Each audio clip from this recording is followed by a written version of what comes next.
ओम। आप सभी को मेरा नमस्कार। स्वागत है योगा एवरीडे के चैनल पर।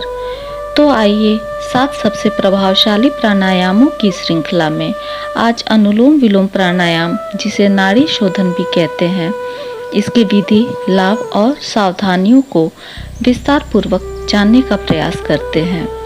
नाड़ी शब्द का सामान्य अर्थ धारा या प्रवाह होता है। शोधन का अर्थ शुद्धि होता है। प्राचीन ग्रंथों के अनुसार हमारे शरीर में 72,000 नाड़ियां हैं। आधुनिक काल में नाड़ी को तंत्रिका के अर्थ में लिया जाता है। मानव शरीर में 3 प्रमुख नाड़ियां इड़ा, चंद्र नाड़ी, पिंगला, सूर्य नाड़ी और सुषुम्ना मध्य में है।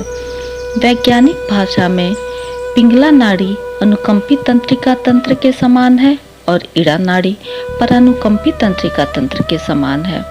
जब इड़ा नाड़ी यानी बाईं नासिका बाधित होती है, तब सर्दी, अवसाद, मंद मानसिक ऊर्जा और निष्क्रिय पाचन क्रिया का अनुभव होता है। और जब दाईं नासिका बंद रहती है, तब गुस्सा, गर्मी और चिड़चिड़ाहट को अनुभव करते हैं।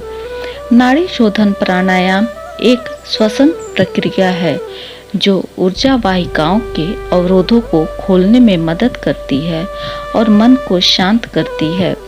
इस तकनीक को अनुलोम विलोम प्राणायाम कहते हैं। प्रतिदिन इसका अभ्यास करने से मन शांत, प्रसन्न और स्थिर रहता है। यह संचित तनाव और थकान को कम करने में भी मदद करता है। मुख्य रूप से यह प्राणायाम सुषुम्ना नाड़ी और अनाहत चक्र पर प्रभाव डालती है। यह सहस्रार चक्र को भी सक्रिय करने में मदद करता है, जिससे उच्च चेतना से जुड़ने में सहायता मिलती है। इस प्राणायाम की विधि बहुत सरल है। अनुलोम विलोम क्रिया को करने के लिए पद्मासन, वज्रासन या सुखासन में बैठें। अपनी सुविधा के अनुसार आप किसी भी आरामदायक स्थिति में बैठ जाएं। अपनी रीढ़ की हड्डी सीधी रखते हुए आराम से बैठें। कंधों को ढीला छोड़ दें। बाएं हाथ को ज्ञान मुद्रा या चिन्ह मुद्रा में रखें।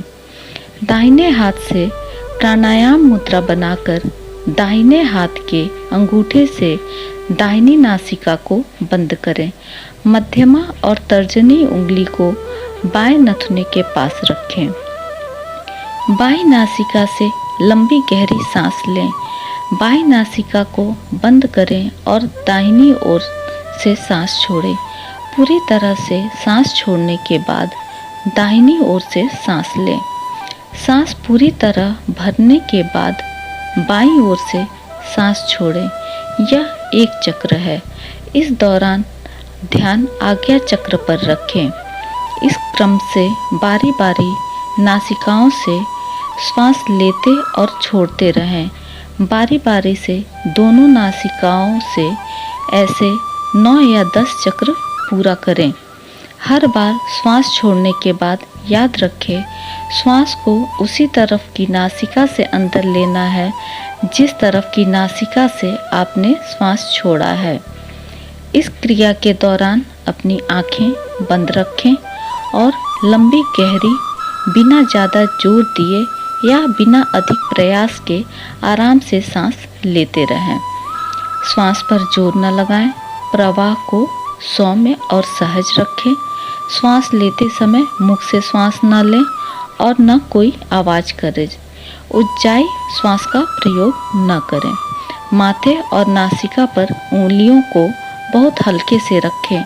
ज़्यादा जोर देने की ज़रूरत नहीं है। अनुलोम विलोम के तो अनगिनत फ़ायदे हैं, फिर भी कुछ गिने चुने फ़ायदों के बारे में जान लेते हैं। यह फेफड़ों को मजबूत बनाता है, पाचन में सुधार करता है, शरीर को डिटॉक्सिफाई करता है, रोग प्रतिरोधक क्षमता को बढ़ाता है, वजन घटाने में सहायक है, जोड़ों के दर्द से राहत और मांसपेशियों को मजबूत बनाता है, त्वचा के लिए फ़ायदेमंद है, शरीर को ऊर्जावान बनाता है, रक्त परिसंचरण में सुधार तथा शरीर के तापमान को नियंत्रित करता है, खर्राटों को कम करता है, एलर्जी से राहत और सूजन को कम करता है, तनाव चिंता को कम करने में मदद करता है, मन को शांत करना, नींद की गुणवत्ता में सुधार तथा अवसाद के लक्षणों को कम करता है, एकाग्रता, स्मरण शक्ति और सकारात्मक सोच को बढ़ावा देता है, धैर्य, सहन शक्ति, आत्मविश्वास में वृद्धि तथा क्रोध और चिड़चिड़ेपन को कम करता है। यह मानसिक स्पष्टता, फोकस और नए विचारों को उत्पन्न करने में मदद करता है। यह बेचैनी और घबराहट को भी कम करता है, पूरे शरीर में शुद्ध ऑक्सीजन की आपूर्ति करता है। आइए अब जान लेते हैं कि अनुलोम विलोम प्राणायाम किसे नहीं करना चाहिए। हृदय रोगी और उच्च रक्तचाप वाले व्यक्तियों को सावधानी पूर्वक या किसी प्रशिक्षक की देखरेख में करना चाहिए।